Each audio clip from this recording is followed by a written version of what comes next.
ದೊಡ್ಡ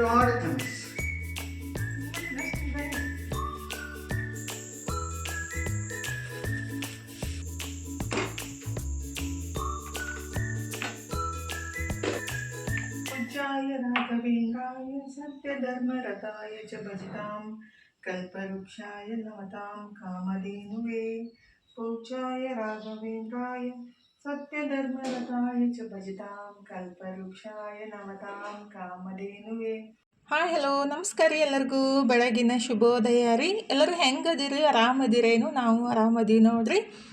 ನೀವು ಎಲ್ಲರೂ ಆರಾಮದ್ರಿ ಅಂತ ಅಂದ್ಕೊಂಡು ಇವತ್ತಿನ ಲಾಗ್ನ ಸ್ಟಾರ್ಟ್ ಮಾಡೋದು ಬರ್ರಿ. ಇದು 2 ದಿವಸದಿಂದ ಲಾಗ್ ಆಗಿರುತ್ತೆ ನೋಡ್ರಿ. ಸೋಮವಾರ ಮತ್ತು ಮಂಗಳವಾರದ ದಿನಾನ ಹೆಂಗಿತ್ತಂತ ನಿಮ್ಮ ಸಂಗಟ ಶೇರ್ ಮಾಡ್ತೀನಿ ರೀ. ಲಾಗ್ ಇಷ್ಟ ಹಾಕತ್ತಿದ್ರೆ ಲೈಕ್ ಮಾಡಿ, ಶೇರ್ ಮಾಡಿ, ಸಬ್ಸ್ಕ್ರೈಬ್ ಮಾಡ್ಕೊಂಡು ಸಪೋರ್ಟ್ ಮಾಡಿರಿ. ಡೈಲಿ ಲಾಗ್ ಹಾಕ್ರಿ ಅಕ್ಕ ಅಂತ ಕೇಳಾಕತ್ತಿದ್ರಿ ಭಾಳ ಜನ. ಬಟ್ ಏನು ಮಾಡೋದ್ರಿ, ಕೆಲಸನೇ ಜಾಸ್ತಿ ಆಗ್ಬಿಟ್ಟೈತಿ. ಅಂದ್ರೆ ರೆಡಿ ಮಾಡಿಬಿಟ್ಟು ಕಳಿಸೋದು, ಹಾಗಾಗಿ ಟೈಮ್ ಸಾಕಾಗಂಗಿಲ್ಲ ಆಗೈತ್ರಿ. ಅಂದರೆ ಒಂದು ರೆಸಿಪಿ ಮಾಡಿಬಿಟ್ರೆ ವಿಡಿಯೋ ಕಂಪ್ಲೀಟ್ ಆಗುತ್ತಾ, ಮತ್ತು ನನಗೂ ಒಂದು ಕಂಟೆಂಟ್ ಅಂತ ಸಿಗುದ್ರಿ. ಅಂದರೆ ಡೈಲಿ ಬರೀ ತೋರಿಸಿದ್ದನ್ನೇ ತೋರಿಸೋದು ಅಂದ್ರೆ ನನಗೂ ಬೇಸರ ಮತ್ತು ನಿಮಗೂ ಬೇಸರ. ಹಾಗಾಗಿ ಡೈಲಿ ಹೋಳಿಗೆ ರೊಟ್ಟಿ ಆ ಥರ ರೆಡಿ ಮಾಡ್ತಾ ಇರ್ತೀನಲ್ಲ, ಅದಕ್ಕಾಗಿ ಜಾಸ್ತಿ ಡೈಲಿ ವಿಡಿಯೋ ಹಾಕಕ್ಕೆ ಆಗಕತ್ತಿಲ್ಲ ರೀ. ಒಂದು ದಿವಸ ಬಿಟ್ಟು ಒಂದು ದಿವಸ ಅಪ್ಲೋಡ್ ಮಾಡಾಕತ್ತಿದ್ದು. ನಾನು ಟ್ರೈ ಮಾಡಾಕಂತಿದ್ರಿ ಡೈಲಿ ಲಾಗ್ ಹಾಕ್ಬೇಕಂತೇಳಿ. ಕಂಟೆಂಟ್ ಇರಂಗಿಲ್ಲಲ್ರಿ, ಮತ್ತು ವಿಡಿಯೋನು ಜಾಸ್ತಿ ಇರಲ್ಲ. ಹಾಗಾಗಿ ಒನ್ ಡೇ ಬಿಟ್ಟು ಒನ್ ಡೇ 2 ದಿವಸ ಕೂಡ್ಬಿಟ್ಟು ಅಪ್ಲೋಡ್ ಮಾಡಾಕತ್ತಿದ್ರಿ. ಸಾರಿ ರೀ. ಆದಷ್ಟು ಪ್ರಯತ್ನ ಪಡ್ತೀನಿ ಡೈಲಿ ಲಾಗ್ ಹಾಕಕ್ಕೆ. ಆದರೆ ಇತ್ತೀಚಿಗಂತೂ ಕೆಲಸ ಜಾಸ್ತಿ ಆಗಿಬಿಟ್ಟು ಆಗಕತ್ತಿಲ್ಲ ರೀ. ಇದು 2 ದಿವಸದಿಂದ ಲಾಗ್ ಆಗಿರುತ್ತೆ ನೋಡ್ರಿ. ಸೋಮವಾರ ಮತ್ತು ಮಂಗಳವಾರದ ಲಾಗ್ ಐತಿ. ಪ್ಲೀಸ್ ನಿಮ್ಗೆ ಲಾಗ್ ಇಷ್ಟ ಆಗಿದ್ರೆ ಲೈಕ್ ಮಾಡಿರಿ. ಭಾಳ ಜನ ನೋಡ್ತೀರಿ, ಲೈಕ್ ಮಾಡಂಗಿಲ್ಲ. ಇವತ್ತು ನಾಷ್ಟಕ್ಕಿದ್ರೆ ಅವಲಕ್ಕಿ ಮಾಡಿ ಕೊಟ್ಟೆ ನೋಡ್ರಿ. ಹೋಳ್ಗೆ ಮಾಡಿದ್ದೆ. ಅಂದರೆ ಡೈಲಿ ಹೋಳ್ಗೆ ಮಾಡೋದಾಗ್ಬಿಟ್ಟೈತಿ. ಅಂದರೆ ಡೈಲಿ ಹೋಳ್ಗೆ ಕಾಸೋದಿರುತ್ತಲ್ರಿ, ಹಾಗಾಗಿ ಡೈಲಿ 1 kg 2 kg ಆ ಥರ ರೆಡಿ ಮಾಡ್ತಾ ಇರ್ತೀನಿ. ಇವಾಗ ಮಧ್ಯಾಹ್ನ ಇದ್ರೆ ಹೋಳ್ಗಿನೂ ರೆಡಿ ಮಾಡಿ ಇಟ್ಟಿದ್ದೀನಿ ರೀ. ಇನ್ನು ಸಾಯಂಕಾಲ ಆಗಿತ್ತ ರೊಟ್ಟಿ ಸ್ಟಾರ್ಟ್ ಮಾಡಿದ್ದೀನಿ ನೋಡ್ರಿ. ಅಂದರೆ ಈ ಕಡೆ ಊಟಕ್ಕೂ ಆಗ್ತಾವೆ, ಮತ್ತು ಸಂಜೆ ಊಟಕ್ಕೆ ಮತ್ತು ಕೊಟ್ಟು ಕಳ್ಸಕ್ಕೂ ಆಗ್ತಾವೆ ಅಂತ ಸ್ವಲ್ಪ ಜಾಸ್ತಿ ಮಾಡಿಬಿಟ್ರೆ ಆಯ್ತಾ. ಅಂದರೆ ತನೋ ರೊಟ್ಟಿ ತಿನ್ನಂಗಿಲ್ಲ ರೀ ನನಗೆ ಮತ್ತು ನಮ್ಮ ಮನೆಯವ್ರಿಗೆ. ತನೋಗಿದ್ರೆ ಅನ್ನ ಮಾಡಿಬಿಟ್ರೆ ನಡೆಯುತ್ತೆ. ಹಾಗಾಗಿ ನಮ್ಗೆ ಊಟಕ್ಕೆ ಮಾಡೋ ಮುಂದಾಗನೇ ಒಂದು 10-15 ರೊಟ್ಟಿ ಜಾಸ್ತಿ ಮಾಡಿಬಿಟ್ಟು ಆಮೇಲೆ ನಮ್ಗೆ ಸ್ವಲ್ಪ ದಿಪ್ಪಿಗೆ ಮಾಡ್ಕೊಂಬಿಡ್ತೀನಿ ರೀ. ಹಾಗಾಗಿ ಈಗ ಸಜ್ಜಿ ರೊಟ್ಟಿ ಮಾಡಾಕಂತೀನಿ ನೋಡ್ರಿ. ಸಜ್ಜಿ ರೊಟ್ಟಿ ಮಾಡಾಕಿದ್ರೆ ಸ್ವಲ್ಪ ಟೈಮ್ ಜಾಸ್ತಿ ಬೇಕಾಗುತ್ತೆ ರೀ. ಮತ್ತು ಇದು ಜೋಳದ ರೊಟ್ಟಿ ಆದರೆ ಸ್ವಲ್ಪ ಲಟ್ಟಿಸಿ ಸ್ವಲ್ಪ ಬಡಿದ್ಬಿಟ್ಟು ಮಾಡ್ಬೋದು. ಆದರೆ ಸಜ್ಜಿ ರೊಟ್ಟಿ ಲಟ್ಸಾಕನ ಆಗಂಗಿಲ್ಲ ರೀ. ಅಂದರೆ ಎಳ್ಳು ಹಚ್ಲಿಕ್ಕಂದ್ರೆ ಲಟ್ಟಿಸ್ಬೋದು.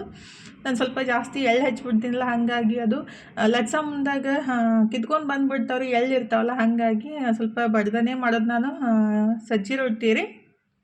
ಜೋಳದ ರೊಟ್ಟಿ ಆದರೆ ಸ್ವಲ್ಪ ಲಟ್ಟಿಸ್ತೀನಿ, ಸ್ವಲ್ಪ ಬಡಿತೀನಿ ಆ ಥರ. ಸಜ್ಜಿ ರೊಟ್ಟಿ ಸ್ವಲ್ಪ ಟೈಮ್ ಜಾಸ್ತಿನೇ ಬೇಕಾಗುತ್ತೆ.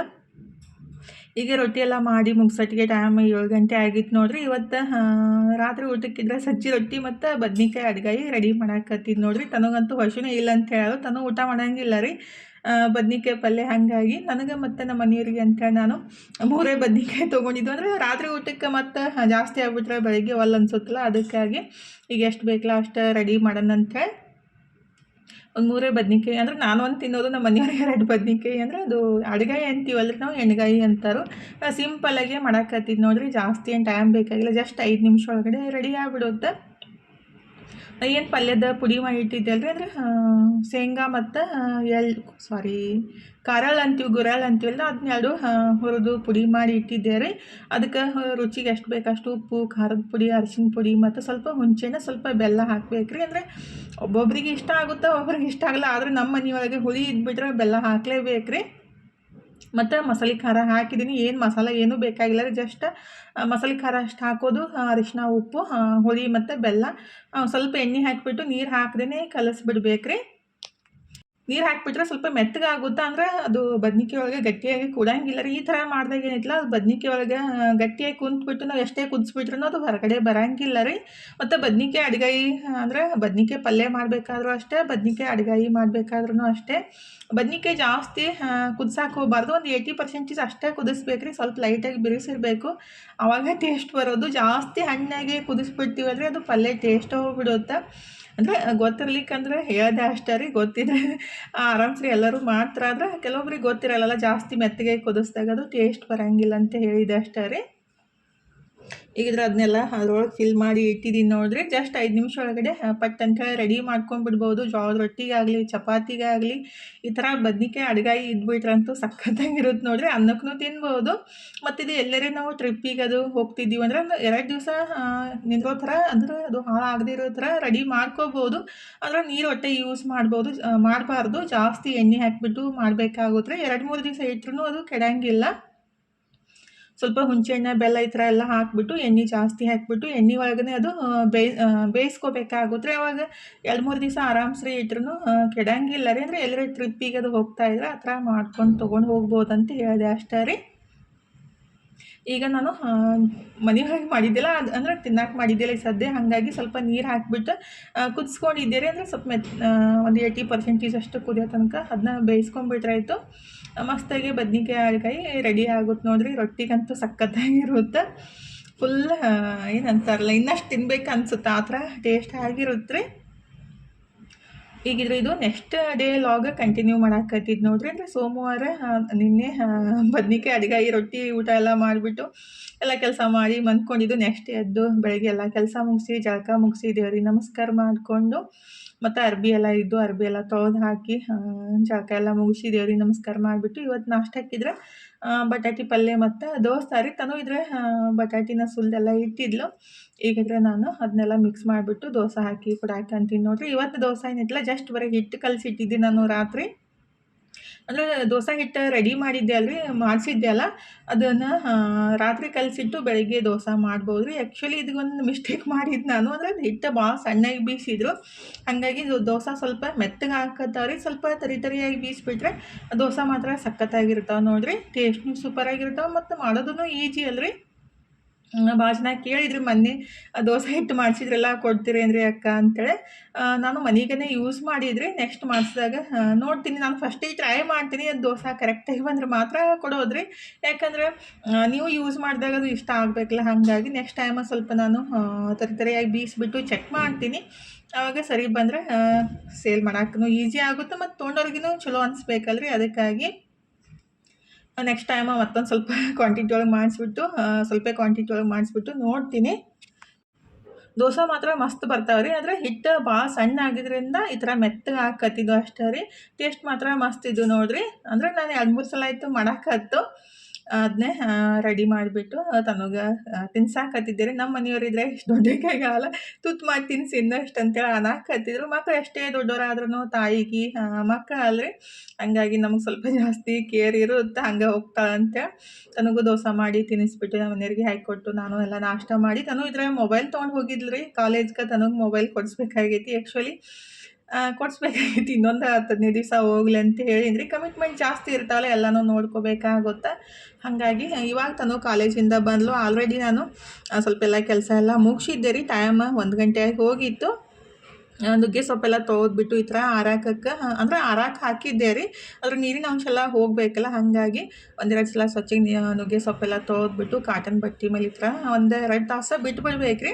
ಅವಾಗ ನೀರೆಲ್ಲ ಹೋಗುತ್ತೆ. ಆಮೇಲೆ ಇದನ್ನ ಹುರಿದು ನುಗ್ಗೆ ಸೊಪ್ಪಿನ ಚಟ್ನಿ ಪುಡಿ ಮಾಡಾಕಂತೀವಿ ನೋಡಿರಿ. ಇದು ಸ್ವಲ್ಪ ಟೈಮ್ ಭಾಳ ಬೇಕಾಗುತ್ತೆ ರೀ. ನಾನು ಫಸ್ಟ್ ಟೈಮ್ ಅಬ್ಸರ್ವ್ ಮಾಡಿದ್ದು. ಅಂದರೆ ನಾನು ಯಾವಾಗಾರೆ ಸ್ವಲ್ಪ ಕ್ವಾಂಟಿಟಿ ಒಳಗೆ ರೆಡಿ ಮಾಡ್ತಿದ್ದೆ, ಅಷ್ಟೊಂದೇನು ಅನಿಸ್ತಿದ್ದಿಲ್ಲ. ಆದರೆ ಇವತ್ತು ಸ್ವಲ್ಪ ಒಂದು ಅರ್ಧ kg ಮೇಲಷ್ಟು ಮಾಡಿದ್ದೆ. ಆದರೆ ಇದನ್ನೆಲ್ಲ ರೆಡಿ ಮಾಡೋಕ್ಕೆ ಜಾಸ್ತಿ ಟೈಮ್ನೂ ಬೇಕಾಗುತ್ತೆ ಮತ್ತು ಜಾಸ್ತಿ ಎಲ್ಲನೂ ಇಂಗ್ರೀಡಿಯೆಂಟ್ಸ್ ಎಲ್ಲ ಬೇಕಾಗುತ್ತೆ ರೀ. ಆದರೆ ಆರೋಗ್ಯ ದೃಷ್ಟಿಯಿಂದ ನೋಡಿದ್ರೆ ಜಾಸ್ತಿ ಒಳ್ಳೆಯದು ನೋಡಿರಿ. ಕ್ಯಾಲ್ಸಿಯಂ ನುಗ್ಗೆ ಸೊಪ್ಪಿನೊಳಗೆ ಜಾಸ್ತಿ ಇರುತ್ತೆ. ಹಾಲಿನಕ್ಕಿಂತ 10% ಜಾಸ್ತಿ ಇರುತ್ತಂತ ಹೇಳ್ತಾರೆ. ಅಂದರೆ ಆಯುರ್ವೇದಿಕ್ ಡಾಕ್ಟರ್ ಆಗಲಿ ಹಿಂಗೆ ನಾನು ಹಿಡಿಯೋದ್ರೊಳಗೆಲ್ಲ ನೋಡಿದ್ದು. ನನಗೇನು ಅಂದರೆ ನಾನೇನು ಅದ್ರ ಬಗ್ಗೆ ಸ್ಟಡಿ ಮಾಡಿಲ್ಲಲ್ಲ, ಹೇಳಿದ್ದನ್ನು ಕೇಳಿ ತಿಳ್ಕೊಬೇಕಾಗುತ್ತೆ ಅಷ್ಟೇ ರೀ. ಈಗಿದ್ರೆ ನಾನು ನುಗ್ಗೆ ಸೊಪ್ಪಿನ ಚಟ್ನಿ ಪುಡಿ ಮಾಡೋಕ್ಕೆ ಏನೇನು ತೊಗೊಂಡಿನಿ ಮತ್ತು ಯಾವ ರೀತಿ ರೆಡಿ ಮಾಡ್ತೀನಿ ಅಂತ ರೆಸಿಪಿನ ಶೇರ್ ಮಾಡ್ತೀನಿ. ನೀವು ಮನೆಯೊಳಗೆ ಬೇಕಂದ್ರೆ ಮಾಡ್ಕೋಬೋದು ರೀ. ಒಬ್ರು ಹೇಳಿದರು, ಆ್ಯಕ್ಚುಲಿ ನಾನು ರೆಡಿ ಮಾಡಿ ಮನೆಗೇ ಯೂಸ್ ಮಾಡ್ಬೇಕಂತೇಳಿ ತಂದಿದ್ದು. ಆದರೆ ನೀನು ಒಬ್ರು ಹೇಳಿದ್ರು ಅಂಥೇಳಿ ನಾನು ಸ್ವಲ್ಪ ಜಾಸ್ತಿನೇ ರೆಡಿ ಮಾಡಾಕತ್ತಿದ್ದು. ಇದು ಒಂದು 300-400 ಗ್ರಾಮ್ ಮೇಲೆ ಆಗೋತ್ರಿ ನುಗ್ಗೆ ಸೊಪ್ಪು. ಅಂದರೆ ಅರ್ಧ kg ಸಮೀಪನ ಬರುತ್ತೆ. ಅದನ್ನ ನೀರಿನ ಅಂಶ ಪೂರ್ತಿ ಹೋಗೋ ಮಟ್ಟ ಹುರ್ಕೋಬೇಕಾಗುತ್ತೆ. ಅದು ಸಣ್ಣ ಉರಿ ಒಳಗೇ ಹುರಿಬೇಕ್ರಿ. ಒಂದು 30 ನಿಮಿಷ ಬೇಕಾಯ್ತು ನನಗೆ ನುಗ್ಗೆ ಸೊಪ್ಪು ಹುರಿ ಹಾಕ್ರಿ. ಅಂದರೆ ಸಣ್ಣ ಉರಿ ಒಳಗೆ ಅದ್ರ ನೀರಿನ ಅಂಶ ಎಲ್ಲ ಹೋಗೋ ಮಟ್ಟ ಹುರಿಬೇಕಾಗುತ್ತೆ. ಅಂದ್ರೆ ಇದು ಒಣಗಿದ್ದಾದ್ರೂ ಯೂಸ್ ಮಾಡ್ಬೋದು. ಬ್ಯಾಸ್ಗೆ ಒಳಗಾದ್ರೆ ಆರಾಮ್ಸರಿ ಮನೆ ಒಳಗಡೆ ನೆಳ್ಳಾಗನೆ ಒಣಗಿಸ್ಬೋದು ರೀ. ಬಿಸಿಲಿಗೆ ಹಾಕಿಬಿಟ್ಟು ಯಾವುದೇ ಸೊಪ್ಪನ್ನು ಒಣಗಿಸಕ್ಕೆ ಹೋಗಬಾರ್ದು, ಅದ್ರೊಳಗಿನ ನ್ಯೂಟ್ರಿಷನ್ ಎಲ್ಲ ಹೋಗುತ್ತೆ. ಹಾಗಾಗಿ ನೆಳ್ಳಾಗನೆ ಒಣಗಿಸ್ಬೇಕಾಗುತ್ತೆ. ನಾನು ಒಣಗಿಸಿ ಇಟ್ಟಿದ್ದಿಲ್ಲಲ್ರಿ, ಹಾಗಾಗಿ ಹಸಿ ಸೊಪ್ಪನ್ನು ಅದನ್ನ ಸಣ್ಣ ಉರಿ ಒಳಗೆಲ್ಲ ನೀರು ಹೋಗೋ ಮಟ್ಟ ಹುರ್ಕೋಬೇಕಾಗುತ್ತೆ ರೀ. ಅಂದರೆ ಜಾಸ್ತಿ ಹೈ ಫ್ಲೇಮ್ ಒಳಗೆಲ್ಲ ಇಟ್ಟು ಹುರಿಯಕ್ಕೆ ಹೋಗಬಾರ್ದು. ಅಂದರೆ ಡಿಪ್ ಬಾಣಲಿ ತೊಗೊಂಡ್ಬಿಟ್ಟು ಈ ಥರ ಅದನ್ನ ಸಣ್ಣ ಉರಿ ಒಳಗೆ ಹುರ್ಕೋಬೇಕಾಗುತ್ತೆ ರೀ. ಅಂದರೆ ಒಣಗಿಸಿ ಸೊಪ್ಪು ಇಟ್ಬಿಟ್ಟಿದ್ರೆ ಟೈಮ್ ಜಾಸ್ತಿ ಬೇಕಾಗಲ್ಲ ರೀ. ಜಸ್ಟ್ ಒಂದು ರೌಂಡ್ ಸ್ವಲ್ಪ ಬಿಸಿ ಮಾಡ್ಕೊಂಡ್ಬಿಟ್ಟು ನಾವು ಚಟ್ನಿ ಪುಡಿ ಮಾಡ್ಬೋದು.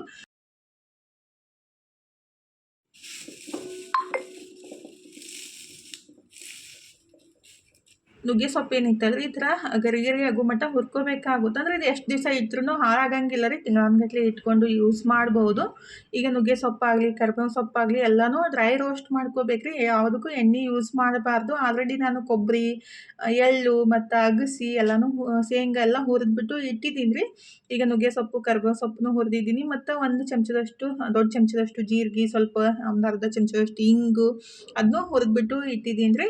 ಈಗ ನಾನು ನುಗ್ಗೆ ಸೊಪ್ಪು ಚಟ್ನಿ ಪುಡಿ ಮಾಡೋಕ್ಕೆ ಏನೇನು ಹಾಕಾಕತ್ತೀನಂತ ನಿಮ್ಮ ಸಂಗಟ ಶೇರ್ ಮಾಡ್ಕೊತೀನಿ ರೀ. ನೀವು ಖಂಡಿತ ಟ್ರೈ ಮಾಡಿರಿ.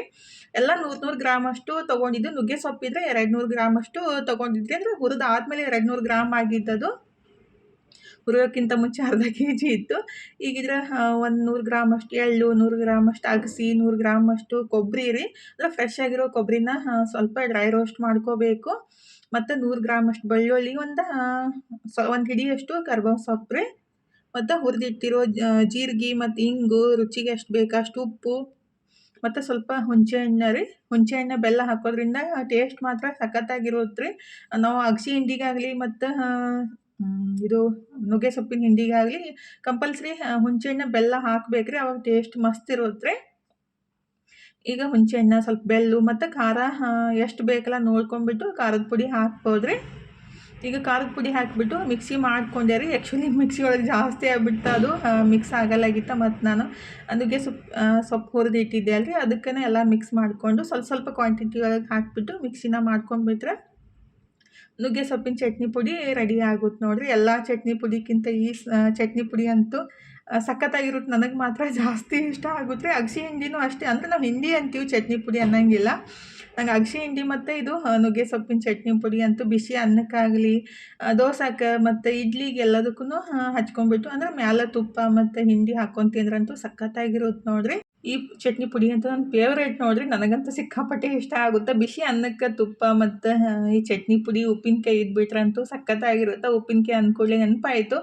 ಭಾಳ ಜನ ಉಪ್ಪಿನಕಾಯಿ ಕೇಳಾಕತ್ತಿದ್ರಿ, ಮಾಡಬೇಕಾಗಿದ್ರಿ. ನನಗೆ ನಿಂಬೆಹಣ್ಣು ಫ್ರೆಶ್ ಆಗಿದ್ದಿದ್ದು ತಂದುಬಿಟ್ಟು, ಅಂದರೆ ಈಗ ಸ್ವಲ್ಪ ಇನ್ನೂ ಕಾಸ್ಟ್ಲಿ ಅದಾವೆ ರೀ. ನಾನು 10 ರೂಪಾಯಿಗೆ 4-5 ನಿಂಬೆಹಣ್ಣು ತಂದು ಅದನ್ನ ಉಪ್ಪಿನಕಾಯಿ ಮಾಡಿ ನಿಮಗೆ ಮತ್ತೆ ಕೊಡಬೇಕಂದ್ರೆ ಸ್ವಲ್ಪ ಕಾಸ್ಟ್ಲಿನೇ ಆಗುತ್ತಲ್ರಿ. ಹಾಗಾಗಿ ನನಗೂ ಸ್ವಲ್ಪ ರೇಟ್ ಕಮ್ಮಿ ಅನ್ಸಿದ್ರೆ ಮತ್ತು ನಾನು ಕೊಡೋಕ್ಕೂ ಸ್ವಲ್ಪ ಕಮ್ಮಿ ಮಾಡ್ಬೋದು. ಆದರೆ ಜಾಸ್ತಿ ಕಾಸ್ಟ್ಲಿ ಇದ್ದಿದ್ದು ತಂದು ಮತ್ತು ನಾನು ಕಮ್ಮಿನೂ ಕೊಡೋಕ್ಕಾಗಂಗಿಲ್ಲ. ಯಾಕಂದರೆ ನಾನು ಅಷ್ಟು ಶ್ರೀಮಂತಳೇನಲ್ಲ ರೀ ಕೊಡುವಷ್ಟು.